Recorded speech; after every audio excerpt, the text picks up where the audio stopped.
Bihar assembly इंतखाबात के ऐलान होते ही तमाम सियासी पार्टियों की हलचल तेज़ हो गई है। सभी सियासी पार्टियों के रहनुमाओं ने अपने अपने दौरे तेज़ कर दिए हैं। हर एक अपनी अपनी पार्टी के हक़ में हिमायत और आवाम से वोट डालने की अपील करते हुए नज़र आ रहे हैं। बिहार में एनडीए और महागठबंधन ये दोनों यहाँ के मजबूत सियासी घटक दल हैं। जहां ये दोनों पार्टियां आवाम के दरमियान अपनी अपनी पकड़ को मजबूत बनाने में कोई कसर नहीं छोड़ रही है, वहीं तकरीबन गुज़िश्ता 10 सालों से आवाम के दरमियान मिल्ली और समाजी खिदमात अंजाम देते हुए MIM भी अपनी सियासी ज़मीन बनाने में जुटी है। जोकीहाट असेंबली हल्का मुस्लिम अक्सरियती हल्का होने की वजह से MIM की पकड़ यहाँ काफ़ी मजबूत बनती जा रही है।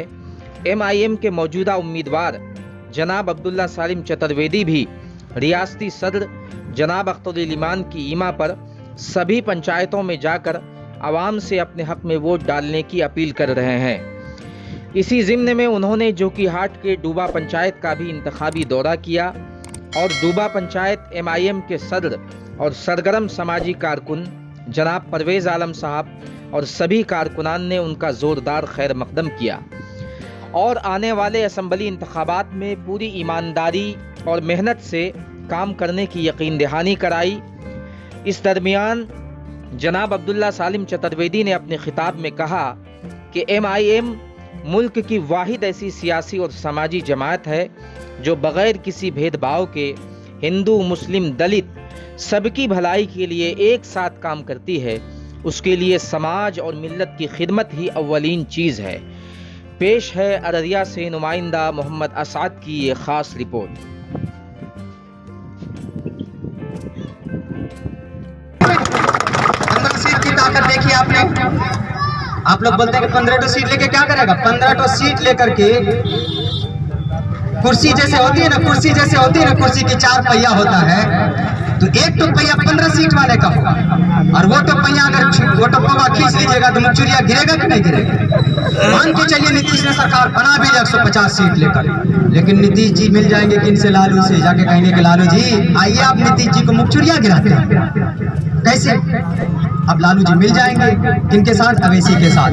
लेकिन अवैसी ऐसे नहीं मिलेगा। अब लालू जी को भी शरबत पिलाएंगे, ढरका ढरका तो पानी पिलाएंगे, क्योंकि लालू को अब सरकार बनाना है ना। तो लालू कहेगा कि अवैसी साहब हाथ जोड़ के कहते हमारे साथ आ जाइए, सरकार बना दीजिए हमारी। तो नित्य अवैसी साहब कहेंगे कि बहुत सताया बिहार के लोगों को, जो कि हाथ में तुम लोगों ने एक तो बैतुल खला नहीं बनवाया और तुमने सड़क पर पुड़िया सब खा खा के तुम लोग पेट फुला लिए हो, सारा नेता तुम लोग। अब आया है अवैसी, ठीक है मैं तुम्हारे साथ लालू जी, मैं तुम्हारी बात मान लूंगा, मैं आपकी सरकार बना दूंगा, लेकिन शर्त यह है कि पहली बात तो हमारे 15 MLA में से 5 MLA को मिनिस्टर बनाना होगा, 5 को। उसके बाद पूरी बात सुन लीजिए।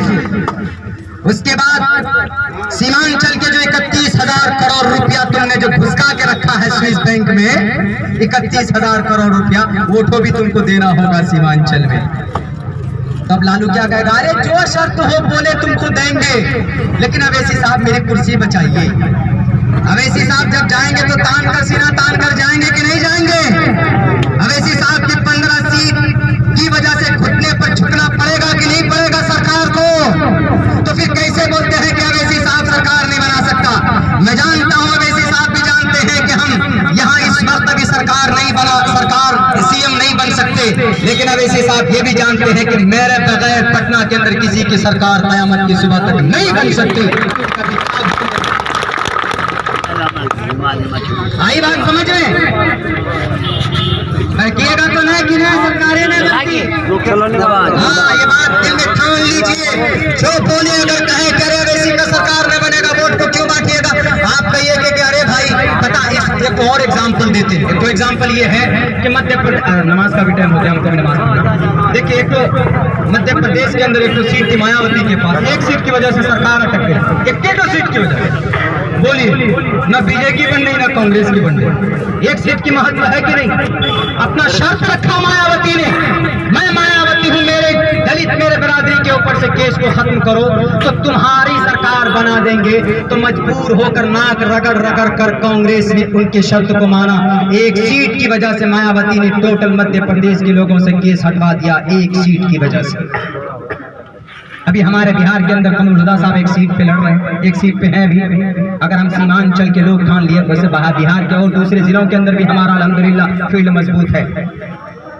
अगर तुम अलायंस में हमको नहीं लोगे, तुम सोचोगे कि भाई इनको नेगलेक्ट करके हम सरकार बना लेंगे, ना तो तुमको खाने देंगे, हमको नहीं खाने दोगे तो तुमको भी नहीं खाने देंगे, हम सरकार नहीं बनाने देंगे। इसलिए इस बात ठान लीजिए कि हमने हमेशा से 15 साल से आरजेडी, 15 साल से नीतीश, 20 साल से कांग्रेस, 70 साल से कांग्रेस, हमने सबको बनाया, लेकिन सबने आपके साथ नाइंसाफी की। इस बार के लिए हम लोग अगर अवैसी को देख लेंगे तो क्या हरज होता है? कोई हरज है कि नहीं? 5 साल की बात है। अगर अवैसी साहब बढ़िया काम करेगा, ये घुसखोरों के मुंह में चाबी लगाएगा तो बहुत अच्छा, लेकिन अगर नहीं करेगा तो जैसे धान की खेती बदल देते हैं ना, तो 5 साल बाद बदल देंगे। अवैसी साहब को कहे जहाँ से इलावा वो थे जो हमने पुण्य सरकार की, है कि नहीं? बात तो सही बात। अभी जो आपके लिए लड़ा है उसकी आवाज मजबूत करेंगे कि नहीं करेंगे? बिहार में इस वक्त इसम्बली इंतखाबात का जोर शोर। इस दौरान तमाम सियासी पार्टियां अपनी हिकमत अमली बनाने में, लोगों को अपनी जानिब राग़िब करने में मसरूफ़ अमल है। इसी तवज्जुह से जगह जगह प्रोग्राम मुनक़िद हो रहे हैं। इसी तरह का एक प्रोग्राम मुनक़िद किया गया, अब्दुल्ला सालिम चतुर्वेदी ने इसमें खिताब किया। उस प्रोग्राम को ऑर्गेनाइज करने वाले जनाब परवेज़ आलम साहब हैं। आइए इनसे हम बातचीत करते हैं और इनसे पूछते हैं कि MIM किस हद तक मजबूत है और लोगों का एतमाद उस पर कितना वसी है और MIM को क्यों जिताना चाहिए। ये अपनी खुलासा ये हमें बताएंगे। जी मौलाना, ये बताइए कि आप MIM से जुड़े हुए हैं और पंचायत सतह पर आप सदर भी हैं, आखिर इससे इस पार्टी से जुड़ने की वजह क्या है? देखिए, ये जो पार्टी जो है सबसे अच्छा पार्टी है। ये सबको लेकर के चलने वाली पार्टी है। गरीबों को, दलितों को, सिखों को, जितने भी धर्म है सबको लेकर के चलने वाली है और इसके अंदर भेदभाव नहीं है। इसलिए हमने ये पार्टी को चुना है। और ये जो हम पंचायत सतह पे जो काम कर रहे हैं, यहाँ पर बहुत अच्छा काम कर रहा है और लोग भी इनको बहुत चाह रहे हैं कि हम यहाँ हमारे जो कि क्षेत्र के अंदर जो है हम हमारी सीट और इसी का जो सीट जो है वो आएगी इंशाअल्लाह। हमको 99% गारंटी है और हम लोग बिल्कुल जान और माल से जो है खिदमत कर रहे हैं। लेकिन एक चीज़ ये भी है कि आमतौर पर इन लोगों का ये ख्याल है कि MIM जब भी यहाँ खड़ी होती है वो सिर्फ वोट काटती है, जिससे फ़िरक़ापरस्त ताकतों को तक़वियत मिलती है। इस पर आप क्या कहेंगे? देखिए, ये बात गलत है कि मतलब अगर वो ऐसी पार्टी कहीं पर भी आती है तो लोगों का कहना है कि बीजेपी का वोट करता है। ऐसी कोई बात नहीं है। ये सबको लेकर के चलने वाली पार्टी है। आपने किस हद तक मेहनत की है, लोगों को किस तरह से राग़िब किया इस पार्टी की जानिब से, इस पार्टी के लिए, और आपको कितनी उम्मीद है कामयाब होगी नहीं होगी, इसकी आखिर आपको कितना एतमाद है? 100% ये जो है हमारे पार्टी के यहाँ पे जो कि क्षेत्र में जीत होगी। और सबसे पहले जो है यहाँ पे मेडिकल कॉलेज जो है जो कि क्षेत्र के अंदर बनाया जाएगा और यहाँ पर जो है स्कूल बनाई जाएगी और हॉस्पिटल कायम होगी, जिससे यहाँ पे जो गरीबी जो है यहाँ पे दूर हो जाएगी यहाँ से। वैसे भी आमतौर पर सीमांचल खित्ता तो गरीबी के लिए मशहूर है, लेकिन इसको मुतवस्सित तबके में शामिल करने के लिए, इसको और ऊपर उठाने के लिए MIM क्या कर रही है, क्या हिकमत अमली ला रही है? अभी तो मेहनत बहुत कर रहे हैं। अभी हर गांव में जा कर के जो है लोगों का जहन बना रहे हैं, समझा रहे हैं कि आप लोग जो हमारे साथ दीजिए हमको और यहाँ से हमको जिताइए करके। इस तरीके से लोगों का दिल जो है जीत रहे हैं और काम भी कर रहे हैं और लोग भी यहाँ पे साथ दे रहे हैं।